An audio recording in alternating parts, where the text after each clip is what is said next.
Bienvenidos a Observatorio Semanal.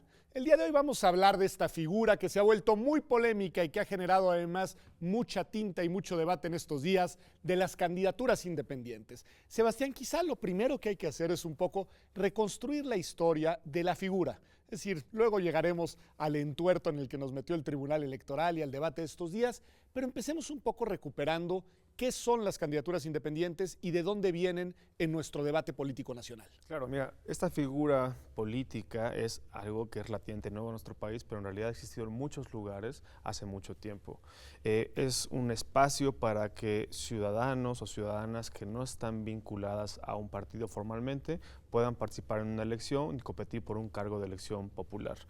En México, el antecedente más cercano que tenemos en la época moderna es el 2006, donde tanto Jorge Castañeda como el Dr. Simi pelearon por poder competir en la elección presidencial de ese año para ser candidatos independientes presidenciales. O sea, hace 2 elecciones presidenciales, es la primera vez que tenemos, y en ese momento no estaba, digamos, contemplada en la legislación electoral la figura, ¿no? No estaba contemplada. Jorge Castañeda eligió la estrategia de ir a la Corte Interamericana de Derechos Humanos para pelear que se reconociera ese derecho. La Corte no le dio la razón, así que no procedió, y en el caso de Dr. Sim, más bien lo que estableció fue una estrategia mediática de presión constante ante el instituto, digamos, Nacional Electoral, Instituto Federal Electoral. En ese entonces, IFE. Exacto, para tratar de que lo reconocieran. No ocurrió y siguió presionando incluso después de la elección, ¿no? Ok, pero fue, digamos, ahí desde donde se fue abriendo la brecha, sí, para que después entrara la legislación. Había habido un debate previo respecto a las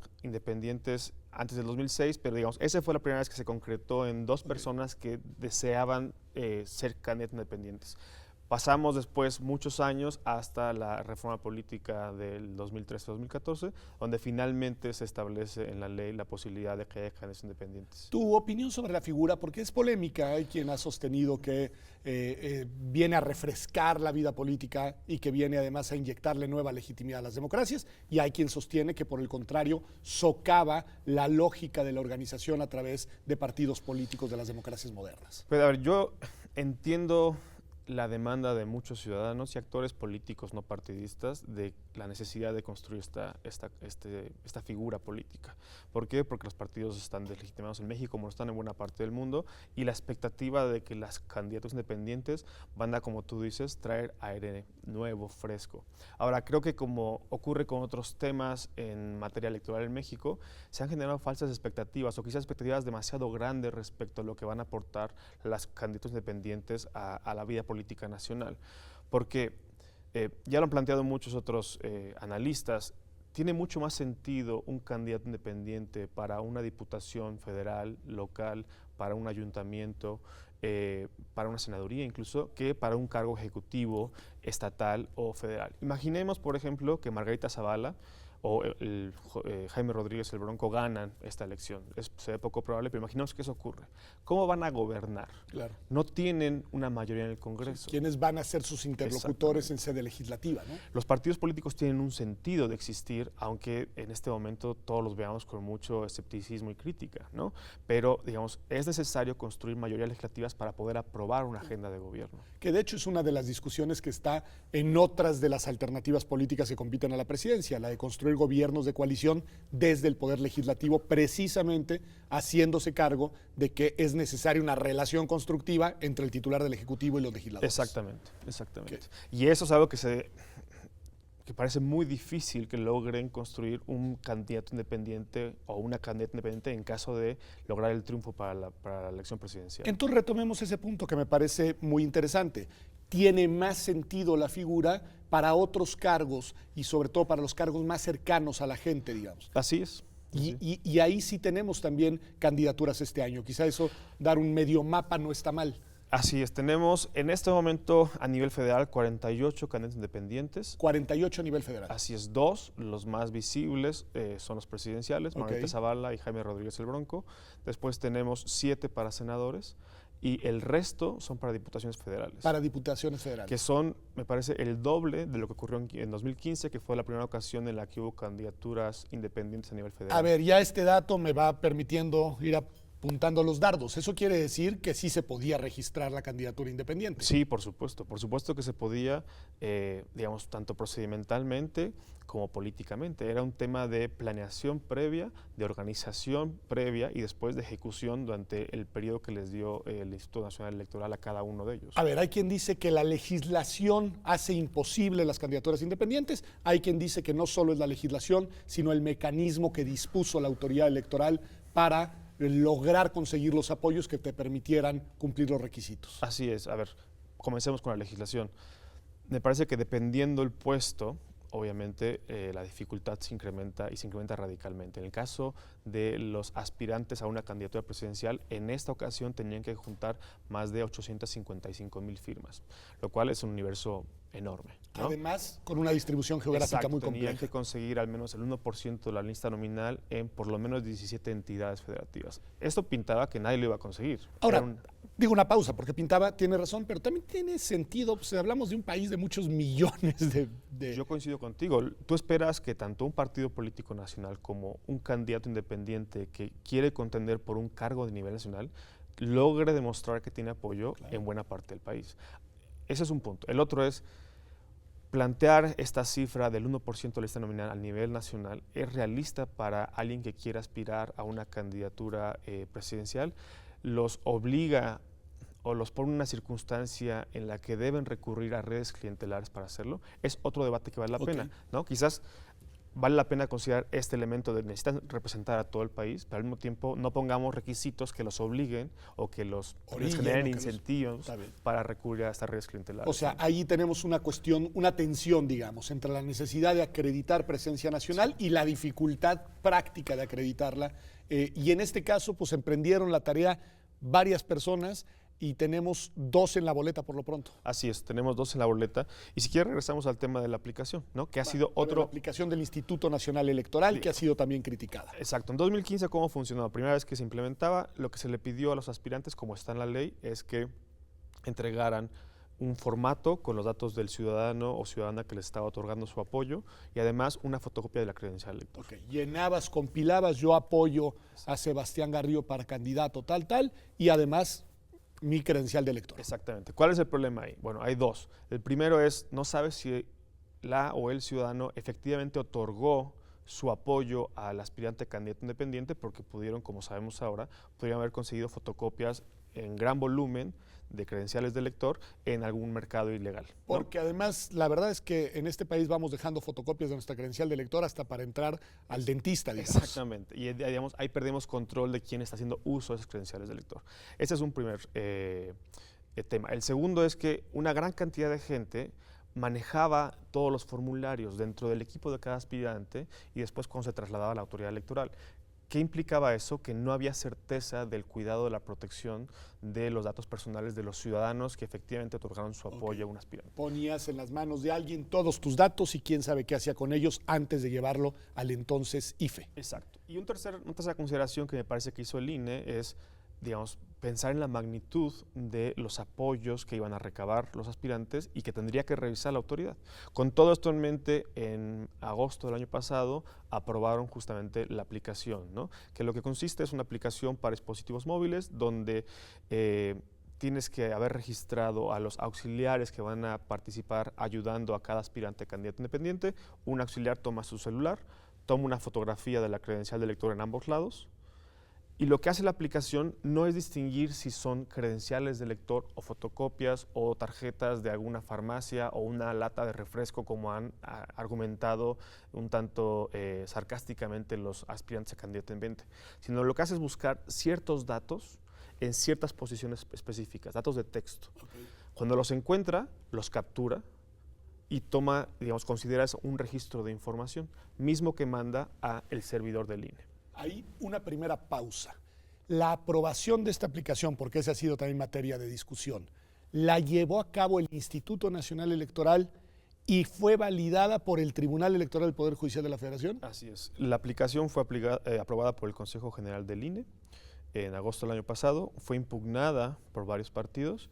algunas cosas se revisaron, otras se quedaron firme y el tribunal dijo que la aplicación era válida. O sea, el Tribunal Electoral avaló esa aplicación. Es que esto es clave. Es clave porque además a raíz de la decisión del lunes pasado, ¿no? Ahora es un poco sorprendente que algunos magistrados del tribunal llamen o manifiesten dudas respecto al funcionamiento de la aplicación cuando ellos mismos validaron su existencia y funcionamiento. Ese dato vamos a dejarlo asentado porque va a ser clave cuando analicemos las decisiones del Tribunal Electoral en esta materia. Pero siguiente punto, tú nos dices, la aplicación captura la información y la envía al Instituto Nacional Electoral. Entonces, la aplicación, tú podías ponerle como ocurrió credenciales de lector verídicas o fotocopias o una fotografía de una credencial de lector y todo eso, si tenía los datos, digamos, el texto que estaba buscando en las posiciones correctas, lo capturaba y lo enviaba. Eso no quiere decir que quedara validada. Exactamente. Lo que hacía el INE, digamos, era recibir la información una vez que recibía los datos que había capturado de estos textos, que básicamente lo que quería era la clave de lector y algunos otros datos para validar que estuvieran en la lista nominal, procedía a ese proceso. Digamos, lo que hacía era tomar la información que estaba en cada registro de cada apoyo ciudadano y cotejarlo con la lista nominal. Okay. Si encontraba automáticamente que existía, lo daba por válido y que estaba en la lista nominal. Si no lo encontraba o si los auxiliares habían capturado la información manualmente con la app, que también se podía, entonces ese registro pasaba automáticamente a una mesa de control donde un ciudadano, un funcionario del INE, se dedicaba a revisar ese registro. Entonces hubo un proceso previo de verificación manual de cientos de miles de apoyos ciudadanos enviados por los aspirantes. Ah, ok. O sea, no solamente un sistema y un mecanismo técnico, tecnológico, sino también una verificación manual in situ por parte de funcionarios electorales. Para ciertos apoyos ciudadanos que o no habían sido encontrados en la lista nominal o no cumplían con, habían sido capturados los datos manualmente, ¿no? Entonces, ese es como el segundo paso, esa verificación automática de estar en la lista nominal o no. ¿Qué pasa después cuando se aproxima el periodo para que concluya la recabación de firmas para aspirantes a diputado federal? El INE realiza una auditoría al 10% de los apoyos ciudadanos que habían enviado los aspirantes a candidato independiente a diputado federal, que ya habían logrado rebasar lo que les pedía la ley, ¿no? Y que estaba en lista nominal.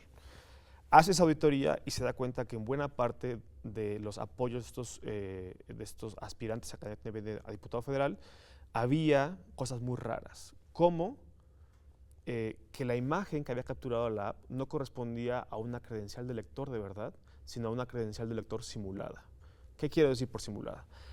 De alguna manera se dieron cuenta que la app, si tú imprimías un cartoncito y le ponías datos de la lista nominal que eran correctos en ciertas posiciones clave, La iba a leer. la iba a leer. Okay. Y dijeron, ya la hicimos, encontramos un negocio. Algunas personas me parece que pensaron eso.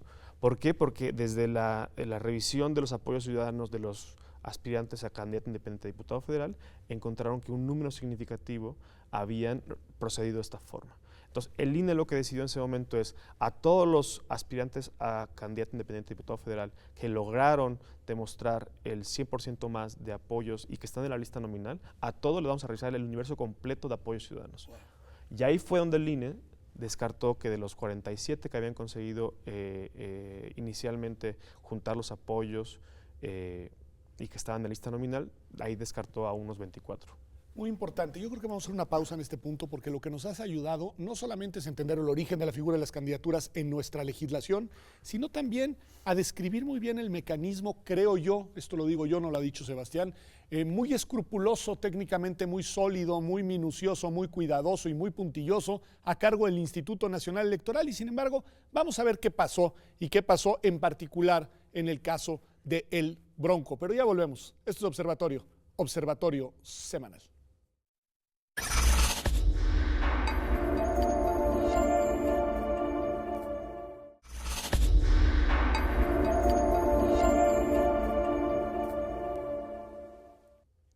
Ya estamos aquí de vuelta en Observatorio Semanal. Estamos hablando de las candidaturas independientes y vamos a hablar en particular de las candidaturas presidenciales. Nos decía Sebastián algo muy interesante.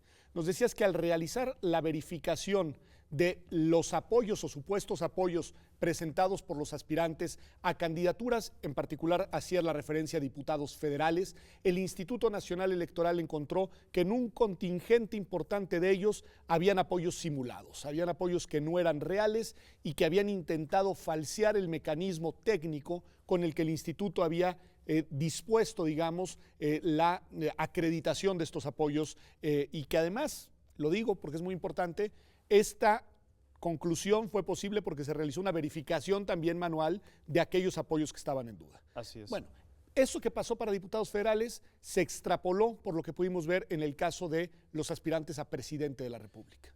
Sí, y primero ocurrió también para senadores. Ok. ¿No? Y también ahí hubo una revisión y ahí quedaron siete aspirantes que ahora son candidatos independientes al Senado. Solo quedaron 7 y otros quedaron descartados. Sí. O porque no consiguieron los apoyos o porque intentaron presentar apoyos simulados. Así es, o tener algún problema de otro tipo, ¿no? A ver, un punto importante aquí es, esto que ocurrió con los aspirantes a candidato independiente diputado federal, lo sabían todos los aspirantes a senadores y senadoras y a presidencia de la República desde finales de enero de este año. A ver, buen dato. Entonces todos sabían que esto iba a ocurrir y que les iba a ocurrir a ellos, que sus firmas iban a ser revisadas por completo, ¿no? Entonces eso ya es un primer indicio de que el INE, bueno, no es el primero, es uno de muchos indicios de que el INE nunca consideró como firmas válidas las firmas que habían sido encontradas en la lista nominal. Okay. Y ese es un punto importante porque todos los aspirantes, bueno, buena parte de los aspirantes a la presidencia, después de que se conocieron los resultados de la auditoría del INE, que ahorita entramos si quieren esos detalles, dijeron, a ver, es que aquí esto está muy raro. A mí el INE me dijo desde el principio, cuando enviaba apoyos ciudadanos, que eran apoyos válidos. Y hay varios mecanismos en los que podemos, bueno, que yo encontré, que más bien sugieren lo contrario. Digamos, el INE, desde la aplicación que diseñó y el portal que cada aspirante a candidato independiente podía consultar, les puso una leyenda muy clara que decía, estas cifras son preliminares. Todas las firmas van a ser revisadas en su totalidad cuando termine el proceso.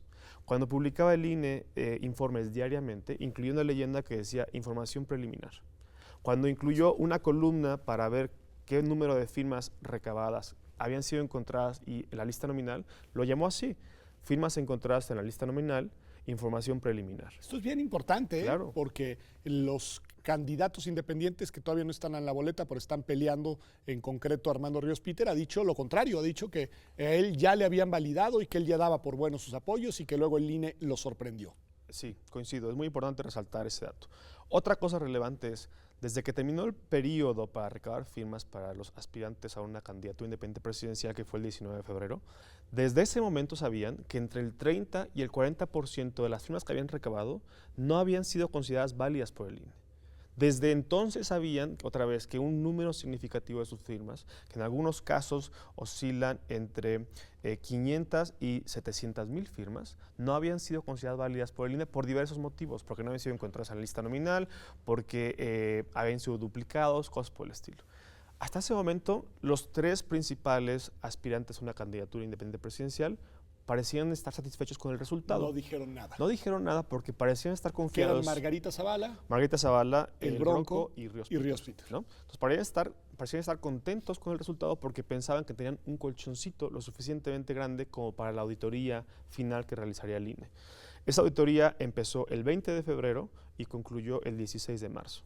Y durante esa auditoría tuvieron posibilidad ellos de acudir a la autoridad electoral. Ese momento en particular correspondió exclusivamente a la autoridad electoral para revisar. Tenían que revisar más de 3 millones de firmas, ¿no? Entonces era una tarea muy dura para la autoridad electoral, pero después de que concluyó el periodo de revisión, le otorgó 5 días a los 3 aspirantes para que revisaran los apoyos ciudadanos que la autoridad electoral había encontrado con problemas. Ahí fue cuando el Bronco acudió en 12 ocasiones. Exacto. Y Ríos Peter decidió renunciar a su derecho de audiencia. Exactamente. Y si quieres pongamos el antecedente, digamos, ¿qué es lo que encuentra el INE en la auditoría? Encuentra que del 1.200.000 firmas que había recabado Jaime Rodríguez, el Bronco, y que habían sido encontradas en la lista nominal, 158.000 habían sido respaldadas con estas credenciales de elector que son simulaciones, otra vez una tarjetita donde pusieron datos reales, pero los pusieron de forma dolosa, dolosa engañar para tratar de engañar a la autoridad. autoridad. Y luego 200.000 más habían sido respaldadas por fotocopias. Ese es un primer caso. Entonces, ¿qué ocurre? En el caso del Bronco, del total de firmas que recabó por completo, que fueron 2 millones y fracción, se quedó al final, en esta primera revisión, con 835.000 firmas válidas. Es decir, solamente 41% de todo lo que recabó lo consideró el INE válido. Y aún así se quedó por debajo del requisito legal por algo así de 16,000 y tantas firmas. En este momento estaba por abajo del requisito legal como por 30,000. Ok. Entonces, en ese periodo de 5 días de audiencia, sus auxiliares y representantes fueron al instituto, revisaron muchas firmas, consiguieron que se le consideraran algunas otras válidas y ahí subió a 860 y tantos mil. Ok. Pero todavía se quedaba corto de lo que necesitaba. Y después fue al tribunal, ¿no? Pero yo creo que sí hagamos nada más el subrayado, es decir, aunque se acercó, no llegó, digamos, a cubrir el requisito numérico establecido en la legislación, pero además gran parte de los apoyos que presentó eran falsos. Exacto. Y además tuvo, y es una cosa muy extraña que el tribunal parece no haber tomado en cuenta, durante el proceso de recabación de firmas, todos los aspirantes tuvieron la posibilidad de ir a revisar las firmas que el INE no estaba considerando válidas. Entonces, en realidad, un periodo, digamos, de audiencia para revisar firmas muy amplio, de 127 días, que algunos aspirantes usaron. El caso del equipo de Maite Zavala es notable porque todo el tiempo estaban ahí revisando firmas, y en el caso de otros aspirantes no. ¿Por qué? Porque consideraron que no era algo que les convenía. Pero el derecho sí se les concedió, la ventana sí se les abrió la posibilidad de acudir a la autoridad electoral si era posible. Exacto. Es que hay que decirlo, porque luego se dijo que no. Exacto. Y es uno de los temas que hay que subrayar. Sí. En el caso de Ríos Peter, digamos, él recabó, su equipo de auxiliares recabó 1,700,000 firmas, de las cuales habían encontrado en la lista nominal de manera preliminar 1,100,000. Parecía que iba a lograr el umbral mínimo, pero cuando va a la auditoría del INE, el resultado final es que solamente 242,000 firmas eran válidas. A ver, da de nuevo el dato, Claro. porque el televidente lo tiene que registrar. ¿Cuántas presentó? Recabó en total 1,765,599 firmas. Ok, ¿y cuántas eran válidas? De esas se encontraron en la lista nominal, que no eran válidas, de esas se encontraron en la lista nominal 1,149,063. Válidas fueron 242,000, es decir, solamente el 14% de las firmas que Ríos Peter y su equipo recabó fueron consideradas válidas por la autoridad. ¿Por qué? Sobre todo porque un enorme universo de las firmas que inicialmente habían sido encontradas en la lista nominal eran respaldadas con la imagen de una credencial de elector que era una simulación. A ver, cuéntanos eso. Pues son otra vez tarjetitas donde ponen los datos. En el lugar indicado son datos reales y entonces el lector en un principio dice sí, esta información está en la lista nominal, pero cuando viene la auditoría visual de las credenciales del lector, ahí es donde dicen, oye, esto no está respaldado por una credencial de verdad, sino por una tarjeta que ni siquiera tiene una fotografía o está repitiendo muchas veces la misma fotografía. Hay un montón de ejemplos que el INE ha dado a conocer. A ver, Sebastián, una pregunta importante, porque Armando Ríos Peter, al menos él, no sé si también lo hizo el Bronco, pero al menos él ha sostenido que a él lo dejaron en una suerte de estado de indefensión porque la información que con esta aplicación se transmitía al Instituto Nacional Electoral no le quedaba a él en ningún soporte, es decir, él no se quedaba con copia de esa información y entonces lo que ha argumentado es que fue el Instituto Nacional Electoral el que de alguna manera alteró o manipuló o modificó o falseó los apoyos de carne y hueso, dice él, que sí presentó. Yo creo que hay varias cosas que, digamos, decir para complementar este punto de vista y para tener una visión quizás diferente. A ver, primero, todos los aspirantes sabían que así funcionaba la app. Y estaba diseñada para hacer exactamente eso, porque el propósito de la app es no compartir información de los particulares, de los ciudadanos, con los aspirantes y con sus auxiliares. Es decir, se trataba de proteger los datos personales. Y lo sabían ellos, que la información se iba a ir y que no les iba a quedar desde los una lineamientos. Y los lineamientos viene, digamos, el resultado de un registro de un apoyo ciudadano es un folio. Ese folio que incluye, digamos, un número exclusivo para el auxiliar, un número exclusivo para el aspirante, una identificación exclusiva para quien está recibiendo. Esto no es lo único que hacía la app. La app primero encriptaba, digamos, la información que había sido capturada y después le agregaba un procedimiento matemático que le asignaba a través de una fórmula un número único a cada registro. Ese número es calculado, esto es muy raro, pero así ocurre en la tecnología, ese número es calculado a partir de los datos y características del registro. Es decir, ese número que se genera lo construye a partir de la información que está de la fotografía, de los nombres, de todo eso y genera un registro único. Esto es lo que al INE, me parece, le da mucha certeza de, pues, auditen lo que ustedes quieran. O sea, si se audita informáticamente el sistema del INE, vamos a tener la película completa de lo que en realidad pasó. Exactamente, ¿no? Entonces, desde el principio los aspirantes sabían que eso es lo que iban a recibir. Y tal lo sabían que en el portal que ellos consultaban, el folio que tenían, el folio que habían recibido cada uno cuando habían hecho un registro individual de un apoyo ciudadano, les daba un numerito. Ese es el que podían consultar en su portal individual para ver cada uno de los registros. Sabían que así funcionaba. Otra vez, hasta el 16 de marzo, no les importó. O sea, en su portal sí podían ver que su registro, con una homoclave, con un número, sí había llegado y sí estaba siendo contabilizado y verificado en la autoridad electoral. Así es. Y hasta el 16 de marzo no les importó. Les importó cuando la auditoría mostró cosas sorprendentes y avergonzantes para algunos, me parece, ¿no? A partir de ahí, entonces, tratan de revivir este debate respecto a si la aplicación funciona o no.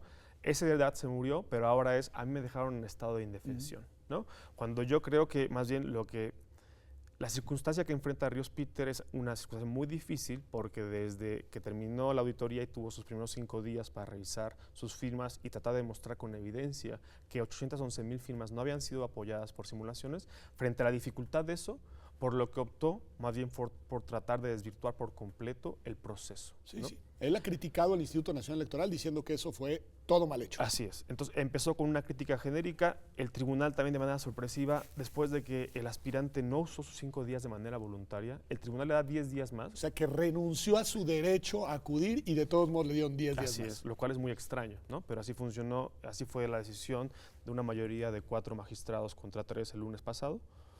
Y le da 10 días más, y lo que hemos visto en los últimos días es que Ríos Peter ha ido nuevamente al instituto y básicamente lo que ha argumentado es lo que tú acabas de mencionar, que lo dejaron en la indefensión porque no tiene manera de comprobar.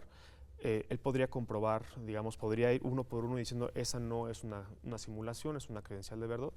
El segundo argumento que tiene ligado a esto es que hay un interés oscuro dentro del INE para, digamos, modificar sus registros, ¿no?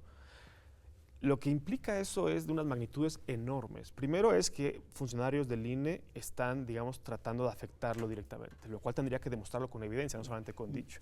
Lo segundo es que estos funcionarios, en caso de que hubieran hecho eso, que nadie lo ha demostrado, tuvieron que haber sido muy cuidadosos, porque tuvieron que haber empatado los datos de los registros originales, ¿no? Digamos, el nombre o la dirección o la clave del lector o toda la información que Ríos Peter sí podía consultar diariamente en su portal individual y que durante 127 días no le generó ninguna duda. Tuvieron que haber cuidado, haber respetado todo eso, pero al mismo tiempo cambiar la fotografía, ¿no? Es una tarea que parece muy compleja y, digamos, difícil de comprobar. Y me parece que frente a esa dificultad, lo que ha optado Ríos Peter es más bien por estrategia política de confrontación con el instituto para tratar de desvirtuar en su conjunto el proceso. Y que probablemente luego va a derivar en una nueva revisión del Tribunal Electoral en Sin etapa duda. jurídica. Pues vamos a una pausa, Sebastián. Claro. Va a estar con nosotros Javier Martín Reyes, se va a sumar a la mesa, porque vamos a analizar en el siguiente bloque la decisión del Tribunal Electoral, no solamente en el caso de Armando Ríos Peter, sino quizás sobre todo en el caso de El Bronco. Ya volvemos aquí a Observatorio Semanal.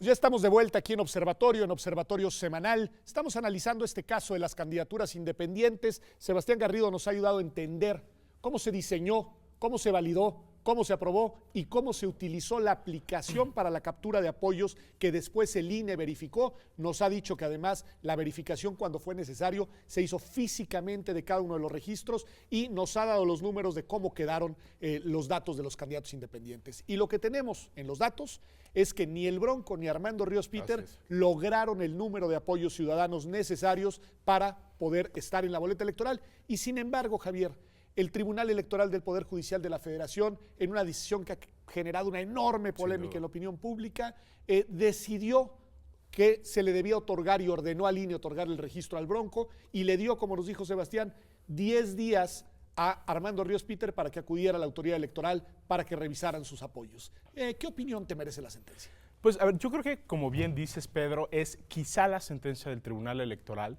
que mayor reacción negativa ha generado en los últimos años. Y en efecto es una sentencia un poco, o es en realidad dos sentencias que son muy particulares, porque tanto Bronco como Ríos Peter lo que alegaban fundamentalmente es que se les había violado su debido proceso. Específicamente, que no se les había garantizado la audiencia, es decir, no habían tenido la oportunidad de acudir y de alguna manera contrastar la información que ellos tenían con lo que había calificado Pero el ahí, INE. Sebastián, nos has dicho que sí fue el Bronco, dices, en más de 12 ocasiones. Fue durante el periodo, digamos, cuando acabó la auditoría del INE, tuvo un periodo de 5 días y asistió a revisar firmas. Lo mismo que hizo la gente de Zavala, por cierto. Y también durante el periodo 127 días, cuando recabaron firmas, tuvieron la posibilidad de ir y revisar firmas. Entonces, nada más, ahí está el dato. Y creo que es importante señalarlo porque estos espacios que describe Sebastián, de alguna manera los habilita el INE pensando en criterios del propio Tribunal Electoral, ¿no? Que lo que buscaban era garantizar audiencia. Entonces, sí acuden, incluso recuperan un número importante de firmas en todos estos espacios, pero aún así van al tribunal y dicen, esto no fue suficiente, se viola nuestra garantía de audiencia, no tuvimos suficiente tiempo, no teníamos todos los insumos, ¿no? Los dos planteamientos, tanto de Bronco como de Ríos Peter, son sustancialmente idénticos. Los dos se están quejando de lo mismo. Y el Tribunal Electoral, en una decisión que creo que hay que enfatizarlo, muy dividida, son 4 los magistrados que deciden darle la razón tanto a Bronco como a Ríos Ese es Peter. un punto, porque hay 3 que están en contra, incluyendo a la presidenta, con una argumentación impecable de su posición. Ese voto particular que emiten estos 3 magistrados disidentes creo que es muy bueno, porque lo primero que evidencia es que en efecto sí se les había respetado la garantía de audiencia, en buena medida porque decía Sebastián, durante todo el proceso tuvieron la oportunidad de acudir al INE, después tuvieron 5 días para hacerlo. Y sin embargo, 4 magistrados lo que determinan es que esto no fue suficiente, que en realidad el INE, ¿no? Como decía uno de los magistrados en la sesión pública, no le fundó y motivó, es decir, no le explicó con toda precisión y todo detalle, tanto al Bronco como al Ríos Peter, porque esas simulaciones que la autoridad no estaba convalidando, en realidad eran unas simulaciones. Y aquí el Tribunal Electoral toma 2 determinaciones.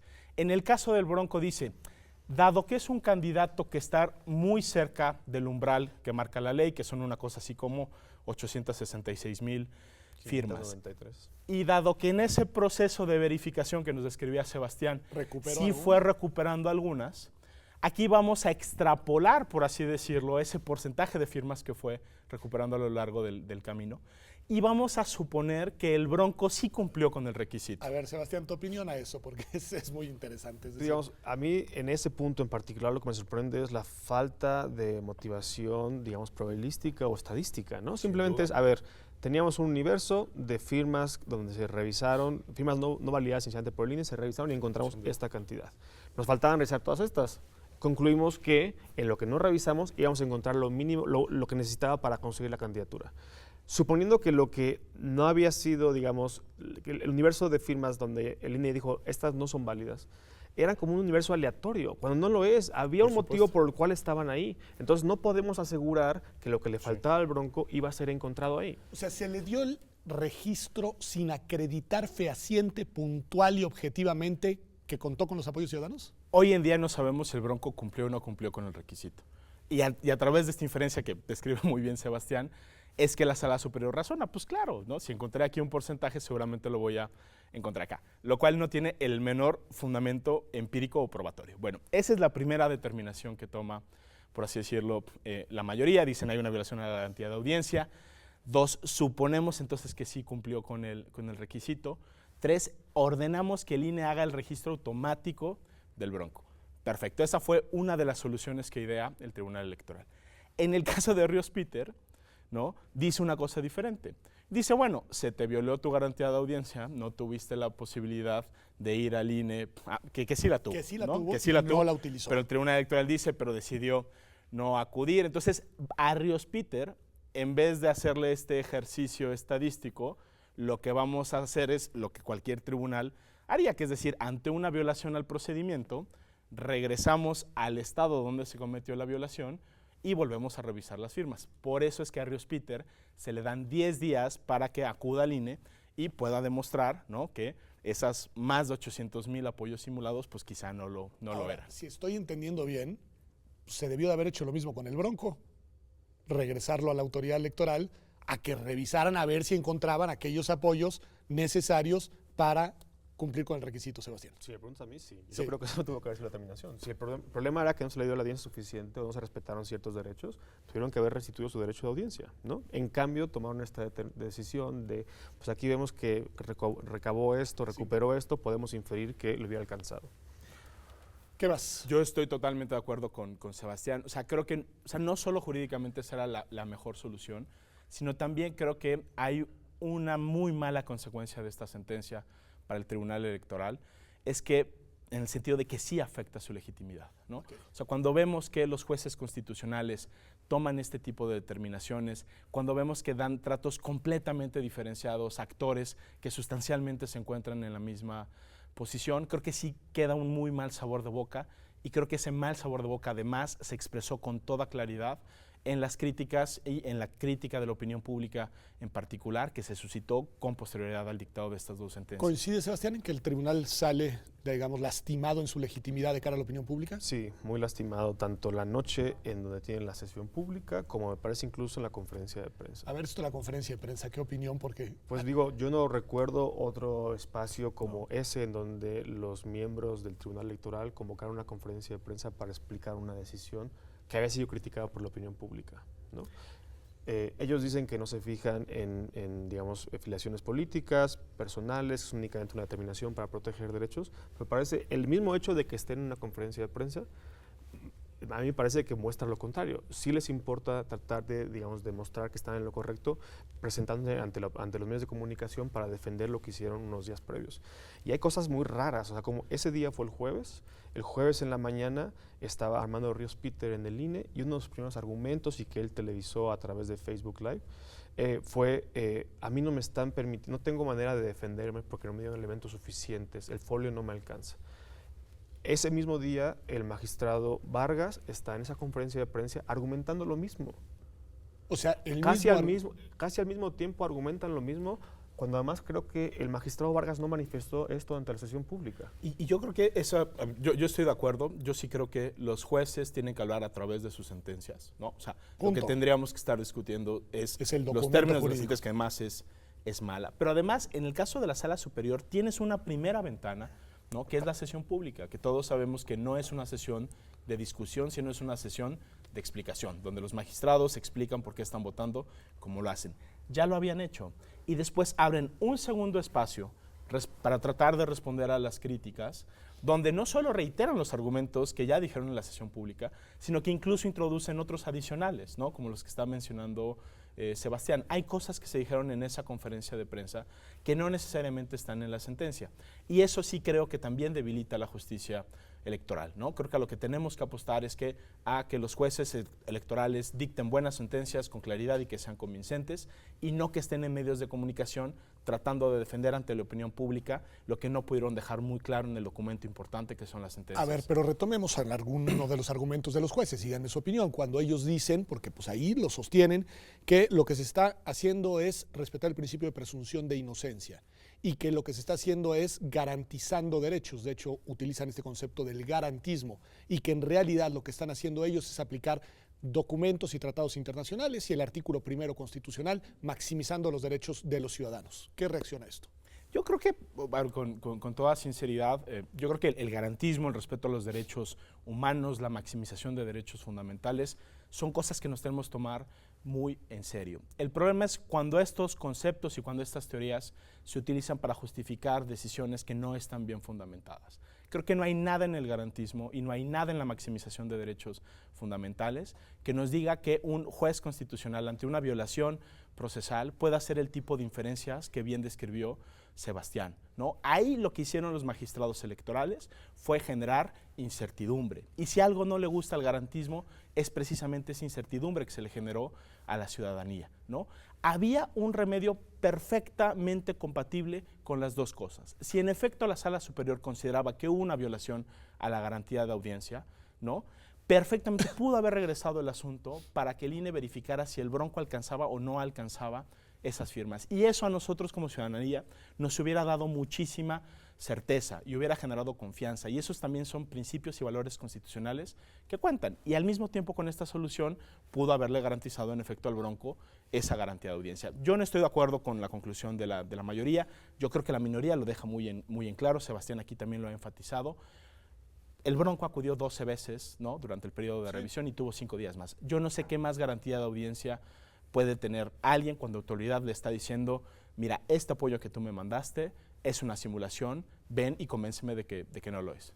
El otro dato que han dicho los candidatos, en este caso Armando Ríos Peter, es que en realidad lo que él está haciendo es defender los derechos de los ciudadanos y defendiendo los derechos de los ciudadanos que lo apoyaron 1.700.000 y tantos. ¿Qué decir de eso, Sebas?